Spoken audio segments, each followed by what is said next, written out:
बिहार की बांकीपुर विधानसभा सीट पर उपचुनाव के लिए वोटिंग जारी है। इस बीच जनसुराज के संस्थापक और पार्टी के उम्मीदवार प्रशांत किशोर ने पुलिस कार्रवाई पर गंभीर आरोप लगा दिए हैं। उन्होंने कहा कि मंगलवार शाम से उनके जो कार्यकर्ता हैं उनमें से तकरीबन 16 से अधिक नेताओं और कार्यकर्ताओं को पुलिस ने परेशान किया। उनका आरोप है कि पुलिस ने तो औपचारिक रूप से गिरफ्तारी दर्ज की और ना ही ये बताया कि उन्हें किस आरोप में गिरफ्तार किया गया है।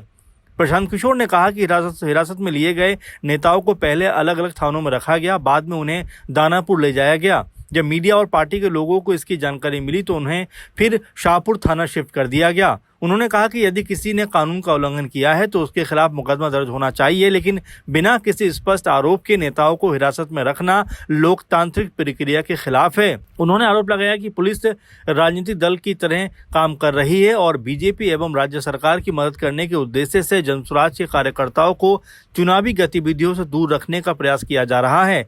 किशोर ने कहा कि जिन लोगों को हिरासत में लिया गया है उनमें से कम 10 नेता पटना के हैं और उन्हें रात में उनके घरों से उठा लिया गया।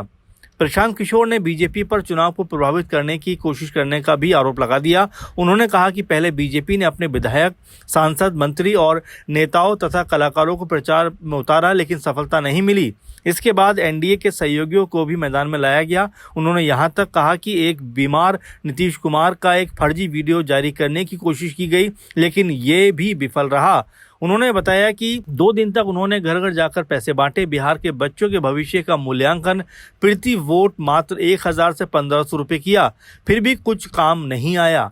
जब पैसे की पेशकश किए जाने के बाद भी लोग टस से मस नहीं हुए तो उन्होंने कल पुलिस का इस्तेमाल करके जनसुराज के नेताओं को परेशान किया।